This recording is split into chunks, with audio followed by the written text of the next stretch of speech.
வணக்கம் நண்பர்களே, தொடர்ந்து அரசியல் சார்ந்த நிகழ்ச்சி நம்ம கொடுத்துட்டு வந்துட்டு இருக்கோம். அப்படி கொடுக்குற வரிசையில் இன்னைக்கு மதுரை மாவட்டத்துக்கு வந்திருக்கோம். மதுரை மாவட்டம் திருமாவளம் தொகுதியில் இருக்கிறோம். திருமாவளம் தொகுதியில் யார் ஜெயிப்பா, யார் தோப்பா, யாருக்கு வெற்றி வாய்ப்புகள் இருக்கு, நம்ம கூட திரு கார்த்திகேயன் இருக்காப்ல, அவர்கிட்ட கேட்டு தெரிஞ்சுக்கலாம். வணக்கம் சார். எந்த ஊர் சார்? நான் மதுரை சார். திருமாவளத்துக்கு ஓட்டு இருக்கும்போது மதுரையில் ஓட்டு இருக்கலாம். எனக்கு மதுரையில் தான் ஓட்டு. மதுரையில் ஓட்டு. மதுரை எந்த தொகுதி சார்? மதுரை மத்திய தொகுதி. மத்தியில் யார் ஜெயிக்கிறதுக்கு வாய்ப்பு இருக்கு? மத்தியில் இப்போ பிடிஆர் நிற்கிறாங்க.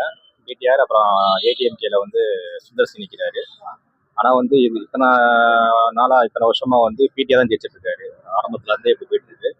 இப்போ எல்லா குடும்பத்துலையுமே வந்து டிவிகேன்னு சொல்லி ஒரு கட்சி வந்துருக்கு. அதுக்கு என்ன ரீசன்னா ஒரு மாற்றம் வரணும் அப்படின்றதுக்காக. மாற்றத்தை இவர் மட்டும் தந்தாருன்னு இல்லை, இதுக்கு முன்னாடி நிறைய பேர் வந்தாங்களே, அவங்ககிட்ட அந்த மாற்றங்கள் எதிர்பார்க்கலையா மக்கள்? இல்லை, இப்போ மொத்தமே 2 கட்சி தான் ஸ்டார்டிங்ல இருந்து வந்துட்டு இருக்கு. எல்லாத்தையும் சொல்றதுதான் ஒரு மாற்றம் பண்ண நல்ல கான்செப்ட் தான் எல்லாருமே நினைக்கிறாங்க. எங்க அப்பாவுமே வந்து அந்த காலத்துல எம்ஜிஆர் கட்சியில தான் இறந்தாரு. எப்ப போனாலுமே ரெட்டலைக்கு தான் போடுவாரு. இப்ப அவருமே சொல்றாரு, அவனே வந்து ஒரு மாற்றம் வேணும், போட்டா விஜய் வந்து வந்தா நல்லா இருக்கும் அப்படின்ற கான்செப்ட் தான் வந்து எல்லார் குடும்பத்திலயுமே இருக்கு. அங்க அவர் ஜெயிக்கிறதுக்கான வாய்ப்புகள் இருக்குன்றீங்களா? மதுரை மத்தி அந்த தொகுதியில எப்படின்னு தெரியல. ஆனா வந்து ஜெயிக்கிறதுக்கு வாய்ப்பு கம்மி தான். ஆனா வந்து அந்த போடக்கூடிய ஓட்டுகள் வந்து பிரிக்க வாய்ப்பு இருக்கு.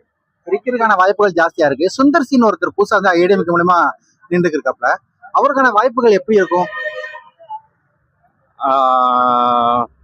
மதுரை தொகுதியை பொறுத்த வரைக்கும் அதிமுக வேட்பாளர்கள்னு பார்த்தீங்கன்னா முன்னாடி மற்ற தொகுதியிலாம் செல்லூர் ராஜு அவங்க நேமான கேண்டிடேட் தான் இருந்திருக்காங்க. ஸோ இருந்து அவங்க ஜெயிச்சிருக்காங்க.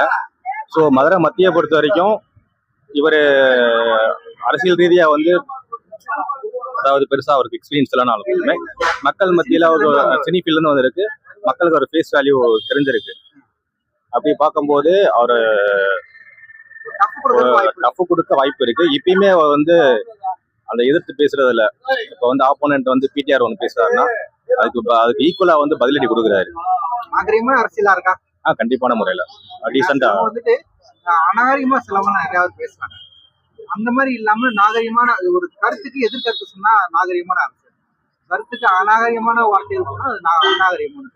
ஆமா, அவர் அந்த கேண்டிடேட்டை பொறுத்த வரைக்கும் சுந்தர்சி சாரை பொறுத்த வரைக்கும் அவரு என்ன கொடுக்குறாரு, என்ன கேட்குறாங்களோ அதுக்கு ஈக்குவலான பதில் தான் சொல்றாரு. ஒழிய ஏதோ வந்து வார்த்தைகளால் எதுவும் தப்பா எதுவும் பேசல. ஆனா 2 பேருக்கு ஈக்குவலான ஒரு பவர் இருக்கு. மக்கள் வந்து எடுக்கிற முடிவுல தான் இருக்கு.